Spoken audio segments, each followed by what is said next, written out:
Alright, in today's video I will be covering 5 Commodore 64 titles that might have flown under the radar for some people, including myself, in case you missed it.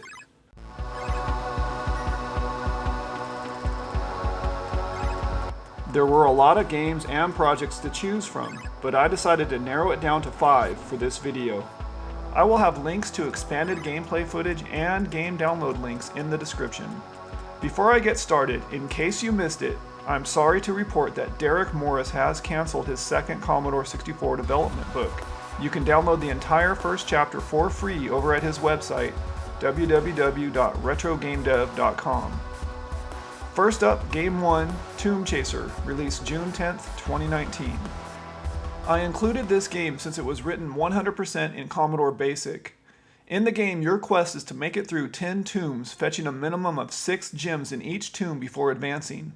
You have to act quickly though, since after a set amount of time, the level will start to collapse, possibly trapping you in the tomb forever. The game's author, who goes by the name RetroLinks on the Lemon 64 forum, said, quote, "The Ultimate 64 motivated me to write a game in BASIC V2 from scratch." I thought it was a pretty fun game, and I enjoyed taking it for a spin.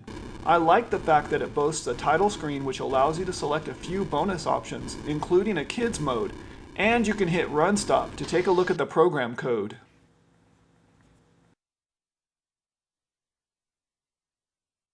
Game 2, Diamond Bucket by Ice Out, released May 28, 2019. This game is set deep within a diamond mine. You have to collect all the diamonds on the screen, bringing them to the center buckets, but you can only carry 20 diamonds at a time. Your goal is to complete the task in the least amount of steps necessary to do so. This game impressed me for 2 reasons. One, it is a 2K game, using the same amount of memory as games like Atari Combat, for example. 2, it's a really fun challenge to play, and I find myself going back to it over and over to try to beat my best score. On the downside, the color scheme could use some work, and I would have loved for it to have a few more features like a high score and the ability to abort and start over quickly.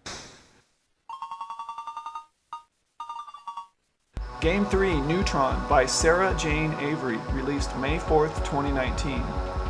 This game was recently updated on June 22nd, 2019 to include an overall high score and was created for RGCD's C64 16KB cartridge competition.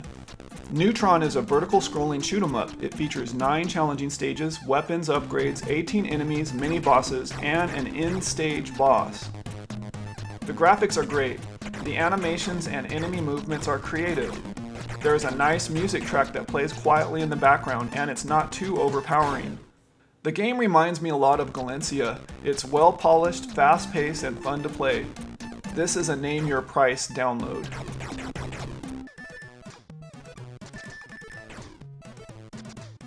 Game 4, Bruce Lee Return of Fury by DMX, released March 1st, 2019. Many of you may have fondly remembered the original Commodore 64 hit Bruce Lee. It was a platformer puzzler. Well, this is a reverse-engineered sequel to the game with several new features added in. It now supports the Protovision 4-player adapter, allowing 3 players to play simultaneously. They added in a continuation system allowing up to 3 continues. It boasts many new levels and stays true to the original classic. In Bruce Lee Return of Fury, you are in search of the evil sorcerer.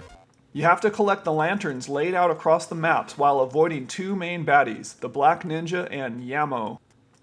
I did figure out one of the hidden areas which will give you a few extra lives, and I will detail it in the spoiler bonus segment coming up shortly.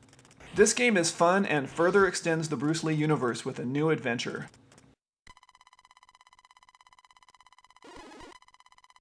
Game 5, Frantic Freddie II by Ozzy Phantom, released April 27th, 2019. The original platformer Frantic Freddy was released way back in 1983, and was one that I was not familiar with. They are calling Frantic Freddie II an unofficial sequel to the original. In it, you must collect the pots of gold scattered on the map.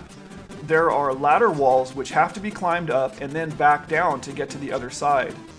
This is a key gameplay element that helps make this game so much fun. There are baddies which must be avoided as you try to complete the game's 16 levels. Sprinkled in are 8 interludes and many new soundtracks which were not in the original. I have had a few of the songs stuck in my head for several days after playing. The game is nicely polished and extremely addictive. That about wraps up this video. Again, I have pertinent links in the description.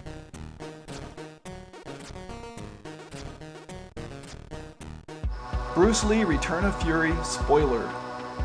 Warning, this is a spoiler. When you first start up a new game in Bruce Lee Return of Fury, if you move left and jump off the ledge, you will enter a secret room with big DMX letters. If you continue moving left and jump again off the ledge, you will gain 2 lives immediately. Now at this point, you can choose to return back to normal gameplay, or if you dig around, you can find another secret entrance into the game.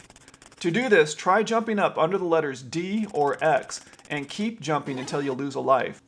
When your next life starts, you will start out on the escalator moving up. Simply move left to jump off at the top to enter the screens. I'm almost certain there are more secrets to be found in this game, but that's what I quickly observed. Thanks for watching.